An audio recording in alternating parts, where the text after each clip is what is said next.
Evelyn, what is the deal with point-and-shoot cameras nowadays?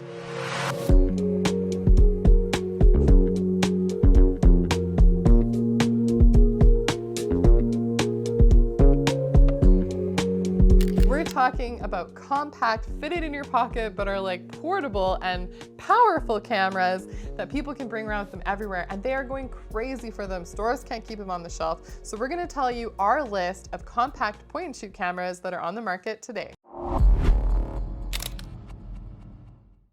All right, Evelyn, so we have an assortment of cameras here, starting from sort of low end to high end and different applications for it. Now, I struggle why people are buying some of these cameras. Why?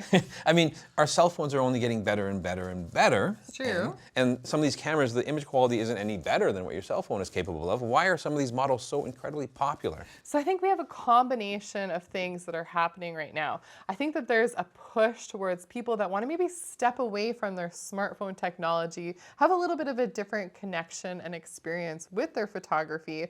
But then there's also the nostalgic aspect. There's a lot of young people that want actually even older point-and-shoot cameras than this because they like the look of kind of that lower resolution, maybe something that has just a different feel to it, a different vibe, and they don't necessarily want all the processing and computational aspects of photography from their smartphone. I mean, browsing through like KEH's website and looking at what some of the prices are getting for some of these older compacts, I'm like kind of blown away by it. I mean, in a world where we're striving for higher image quality, bigger, better, badder, right? People are looking for less quality, but a certain look and a certain style. All right, Evelyn, if I'm walking into the camera store and I'm like a brand new customer and I want to get into photography and I'm tired of using my cell phone, where do I even start? Yeah, so it was difficult for us to come up with a selection because we really wanted to be able to show kind of a full range of compact cameras. And the more we're like, oh yeah, that one, oh yeah, that one, there's actually quite a few available. So we wanted to get started in kind of more of a specialized category. So we brought two of like the rugged, tough adventure cameras. So today, Dave, if you were someone that was going to go on some like outdoor adventures, you want to have something that's going to be more rugged than your smartphone, then I definitely suggest looking at something like these two. We have the OM System TG7 as well as the Pentax WG1000. Now, both of these cameras are fairly low resolution. They don't have a lot of bells and whistles to them, but the biggest thing is they are super rugged. And you can go down to 50 feet below water. You can go into freezing conditions. And so these cameras are really built for the serious adventures. Now, I remember buying a camera similar to this for my daughter years ago because it would survive a 7-year-old's birthday party and whatever else you wanted to put it through. Now, I do like this TG7. For me, this is a great accessory camera for people who already have an existing camera, but they want to take and put their camera in harm's way. Take it into the water, take it onto the beach where there's lots of sand that some zoom lenses and cameras don't appreciate so much. So I do like this for that. It is relatively low resolution, but it's got some pretty cool features to it, including a microscope mode on this particular camera.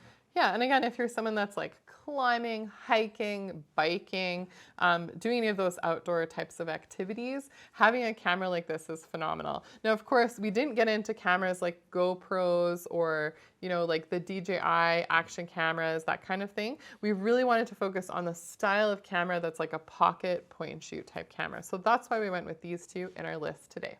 The next category, we get started with actually a new camera to the market. It was a little bit of a surprise to see that Panasonic is bringing back a point-and-shoot compact camera. So this is the ZS99. Now, we recently just did a review on this camera, and it is a huge zoom on it. So, but is the image quality that much better than my cell phone?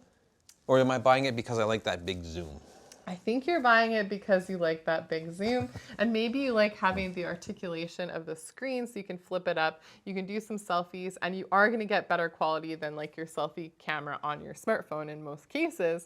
And I think that a lot of people would want this just to have, you know, a pocketable camera with that crazy zoom on it. The biggest omission with this camera has been the lack of having an electronic viewfinder. And you'll see that most of these cameras, with the exception of one, do not have a viewfinder, but it does have a nice feel to it. I like the control of this camera. It feels relatively modern, and I think it has some nice sleek lines in the design. Yeah. I mean, Canon does have the SX740, which is along the same lines as that, with the articulating screen on the back there for doing selfies and a really big 40 times zoom to it. So I guess in this style of camera, you're buying it because you're using the zoom a lot. That's what I really want in my life. I want to be zooming out a lot. Super flexible, fun travel camera. All right, Evelyn, now we get to a segment of the market which I'm a little bit more excited about, I have to admit. Here we step up in image quality. We're always striving for something a little bigger, a little better. And both these two cameras we showcase here, the G7X Mark III from Canon and the RX100 Mark VII from Sony, both feature a 1-inch sensor, which steps us up big time from our cell phone cameras. Our cell phones have very tiny little sensors in them. These are significantly bigger sensors, giving us better image quality, nicer low light performance, and they are more of a premium compact camera. Yes, this is probably one of my favorite in the bunch. Again, I mentioned one of them has an electronic viewfinder, and it is the Sony. It has a pretty fast response time in terms of the startup, and I would call this more of like an enthusiast compact camera. You have a little bit more manual control with it as well, and it is super tiny, but you're still getting decent zoom. Look at this. Just a 24 to 200 millimeter zoom, so with a 1-inch sensor, it's pretty cool. You do get a bit better low light capability as well, and I think that this is a really nice compact camera at a bit of a price premium compared to the other models that we've been talking about. I mean, looking at this whole table here, and this interesting, this is the most expensive camera here. I mean, I like expensive things. But it is a very premium compact camera, and it's proven its worth. People absolutely love it. I honestly, when we first brought the first RX100 to market, when we first saw it, I thought it was way overpriced for what it was. I'm like, nobody's going to buy this compact camera, but we sold droves of them, and there's the 7th generation of this camera. It's obviously it's a winner. Are we going to see a Mark 8 version? I don't know. We don't know. I don't know. But cameras like this PowerShot G7X from Canon is similar along the lines of that. It's a more modern camera than the RX100, and we cannot keep this in stock. We cannot get enough of this camera. The demand for it is huge. The last category in our list, if you want to call it that, is a little bit more specialty cameras. So we actually have it in white just to kind of make it stand out a little bit more. But this is Sony's more vlog focused cameras. Now we reviewed this in the summertime. We were kind of going around, we did Folk Fest, we did a lot of different things. And this camera is really designed to be more of a video companion tool. It can still take some nice still photos, but it's definitely been a focus of Sony to make cameras that are more for content creators. And so you'll see a lot of the features on this are definitely tuned that way. Yeah, I mean, it's very much in tune for vlogging for sure. Now, one of my favorite cameras on the market, which some people have never even heard of before, is the Ricoh GR series. This is the Ricoh GR3.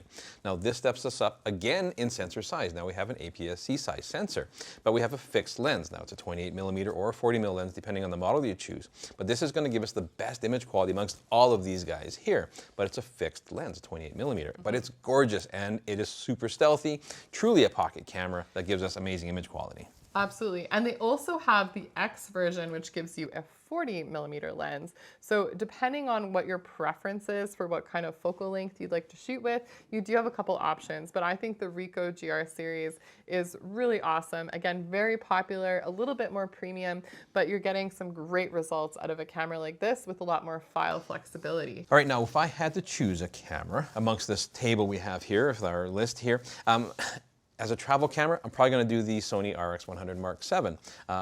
The reason I like this one is it does have the viewfinder if I need it. It's not the best viewfinder on the market, but it's a viewfinder nonetheless. Yeah. But the image quality out of these cameras, these 1-inch sensor cameras, is really quite good. It's almost a guilty pleasure. You know, I'm Mr. Photographer guy. I should be liking bigger, better, higher resolution, bigger sensors. But when you shoot these cameras, you realize they actually produce some pretty good quality images in a truly pocketable camera. Another thing that happened that was kind of a phenomenon with, TikTok, social media, was the craze for the Fujifilm X100V that did translate into the Fujifilm X100VI. Now, of course, this is a stylish, it's kind of a cool camera that has those amazing film simulations. It has a nice sensor, and there's a lot of people that wanted demand for this camera. We still have like hundreds of people that are on the list waiting for it, and it's something that we haven't really seen in the photography and the camera business, maybe ever. Yeah, I mean, it changed the market a little bit because it suddenly was marketing to people who wanted to be seen with the camera just as much as they want to use the camera, which is really impressive. So, I mean, it is a premium compact camera with full manual controls, of course, and an APS-C size sensor. I mean, much like the Ricoh GR3, it is kind of a niche camera. Or the GR3, it's super stealthy, and it's truly a pocket camera. I'll fit it in my shirt pocket here.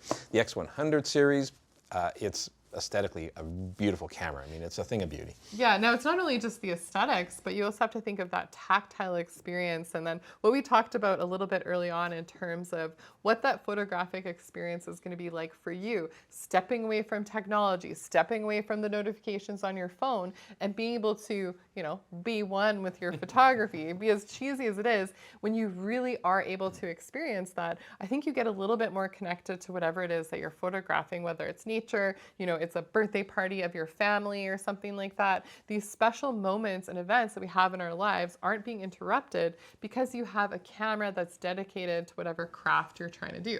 Yeah, and we do have a pretty good selection of cameras on the market, so depending on what your needs are. Do you need something that's going to withstand the elements? You're taking it underwater. Do you want that big massive zoom because you want to zoom in on some details?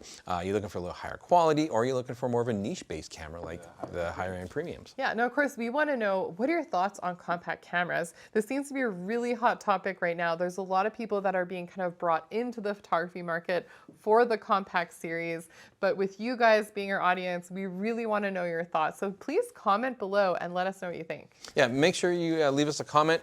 What is your favorite compact camera on the market? Follow us both on Instagram. And if you're new to our channel, please subscribe and hit that notification bell so we can catch you again very soon. It's been Dave and Evelyn from the Camera Store.